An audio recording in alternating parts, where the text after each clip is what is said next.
انتوا امل الدين ده، انتوا امل الوطن ده.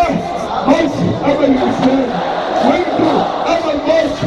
يعني انتوا امل الاسلام، يعني انتوا امل الامه دي، انتوا امل الوطن ده. لازم كل واحد منكم يا شباب يعرف هو الامل قد ايه. لازم كل واحد منكم يعرف الامل معقود علينا قد ايه. قال تعالى ان الذين توفاهم الملائكه ظالمين انفسهم قالوا فيما كنتم؟ انتوا كنتوا بتعملوا ايه؟ الامه كانت دي احوالها واحنا بنعمل ايه؟ اطفال غزه ضربوا بقنابل الفوسفور اتحرقوا واتقتلوا واحنا بنعمل ايه؟ اخواتنا في سجون اليهود كام الف مسلمه في سجون اليهود بس واحنا بنعمل ايه؟ انتوا الامل يا شباب. لازم كل واحد منكم يستشعر المسؤوليه، ولازم كل واحد منكم يعرف ان التغيير ما بيجيش كده. التغيير بيجي لما نتحرك، التغيير بيجي لما نتغير. الدنيا كلها دلوقتي مبهوره بشباب مصر. الدنيا كلها دلوقتي مبهوره بشباب مصر، لانه برضه حس بالمسؤوليه، لانه برضه اتحرك. ان شاء الله باذن الله سبحانه وتعالى كل واحد يقدر النهارده انه هينزل التحرير باذن الله عشان ينصر قضيه دينه الاولى، عشان ينصر قضيه فلسطين، عشان ينصر قضيه اخوان الغزه. ارفعوا ايدكم يا شباب. اللهم استعملنا ولا تستبدلنا. امين. اللهم استعملنا ولا تستبدلنا.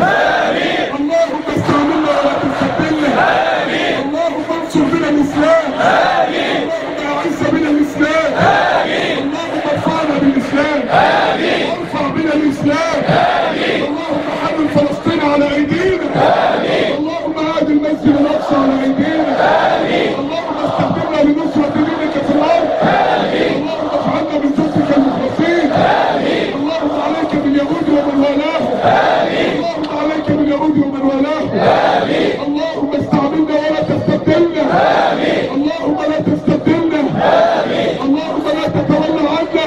امين. اللهم تب علينا توبة تنصر بها الاسلام. امين. اللهم تب علينا توبة لا نرد على عقابنا بعدها ابدا. اللهم تب علينا توبة ترضيك. اللهم تب علينا توبة تطهرنا بها. انصر بنا الاسلام. اللهم انصر بنا الاسلام. اللهم انصر بنا فلسطين. اللهم انصر بنا دينك. اللهم انصر دينك واعز اولياءك. اللهم اذن لدينك ان يسود، واذن لشرعك ان ينتصر، واذن لكتابك ان يحكم. اللهم انزل عنايتك على قلوب اهل مصر، وعلى قلوب شباب مصر، وعلى قلوب بنات مصر، وعلى قلوب رجالها واطفالها. انك ولي ذلك والقادر عليه.